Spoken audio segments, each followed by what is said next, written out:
ഇന്നത്തെ പ്രധാനപ്പെട്ട കറണ്ട് അഫയേഴ്സാണ് ഈ വീഡിയോയിൽ ഉൾപ്പെടുത്തിയിരിക്കുന്നത്. ക്ലാസ്സിലേക്ക് പോകാം. 2024 കോഴിക്കോട്ടെ ICAR Indian Institute of Spices റിസർച്ചിലെ ഗവേഷകർ കർണാടകയിലെ കുടകിൽ ഇഞ്ചി വിളകളെ ബാധിക്കുന്ന ഒരു പുതിയ ഫംഗസ് രോഗം കണ്ടെത്തി.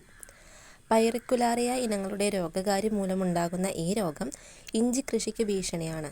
മുമ്പ് ഈ രോഗകാരി ബാധിക്കപ്പെട്ടിട്ടില്ലാത്ത ഒരു സസ്യമായ ഇഞ്ചിയെ ബാധിക്കുന്ന പൈറിക്കുലാരിയുടെ ആദ്യ സംഭവമാണിത്. ഒരു രോഗം പൈറിക്കുലാരി എന്ന് പറയുന്ന രോഗം എന്നാണ്, ഇഞ്ചിയെ ബാധിക്കുന്നതാണ്. അത് ഇന്ത്യൻ ഇൻസ്റ്റിറ്റ്യൂട്ട് ഓഫ് സ്പൈസസ് റിസർച്ചിലെ ഗവേഷകർ കർണാടകയിലെ കുടകിലാണ് കണ്ടെത്തിയത്. 2025 കേന്ദ്ര ബജറ്റ് ജീവൻ രക്ഷാ മരുന്നുകളുടെ ഇറക്കുമതി തീരുവയിൽ മാറ്റങ്ങൾ വരുത്തി. 36 അവശ്യ മരുന്നുകളുടെ ഇറക്കുമതി തീരുവ സർക്കാർ ഒഴിവാക്കുകയും 6 എണ്ണം കൂടി കുറയ്ക്കുകയും ചെയ്തു.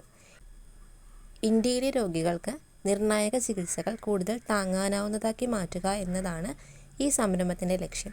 ചെലവ് കുറച്ചിട്ടും ഇറക്കുമതി ചെയ്യുന്ന മിക്ക മരുന്നുകളും പേറ്റന്റ് പരിരക്ഷയിൽ തുടരുന്നു. അതിനാൽ അവ വിലയേറിയതായി തുടരുന്നു.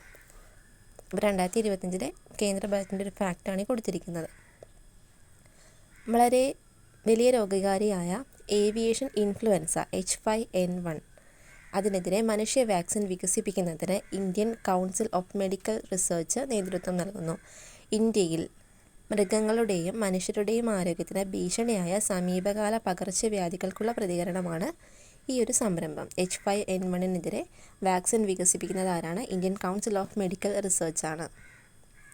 ചൈനീസ് AI ആപ്ലിക്കേഷനാണ് deep seek.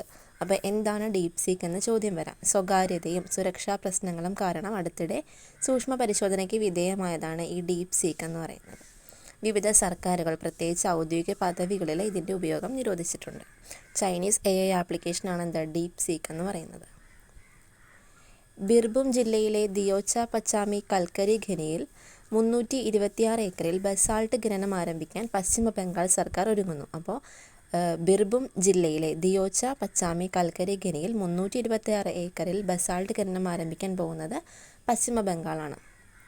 Bengal global business സമ്മിറ്റുമായി ഈ സംരംഭം യോജിക്കുന്നു.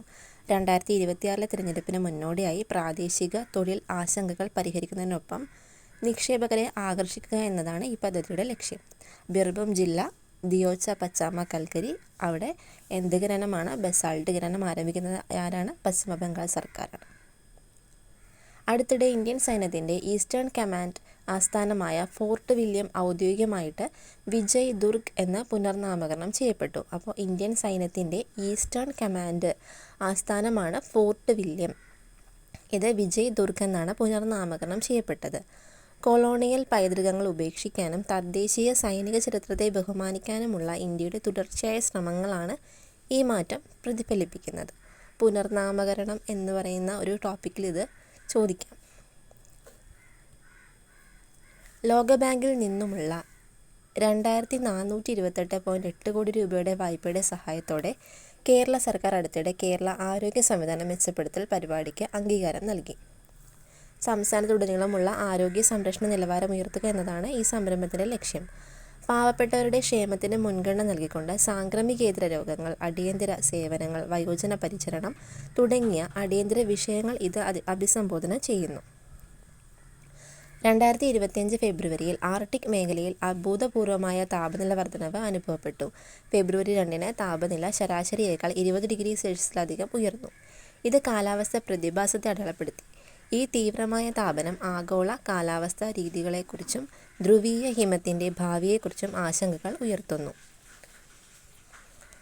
അടുത്തിടെ വാർത്തകളിൽ കണ്ട റുമാറ്റോയിക് ആർത്രൈറ്റിസ് RA ഏത് തരം രോഗമാണെന്ന് ചോദിച്ചാൽ ആൻസർ ഒരു ഓട്ടോ ഇമ്മ്യൂണൽ വീക്കമുണ്ടാക്കുന്ന രോഗമാണിത്. ഒരു ഓട്ടോ ഇമ്മ്യൂണൽ ഇൻഫ്ലമേറ്ററി രോഗമാണിത്. അപ്പോൾ ഇത്രയും കാര്യങ്ങളാണ് ഇന്നത്തെ കറണ്ട് അഫയേഴ്സ്. Thank you.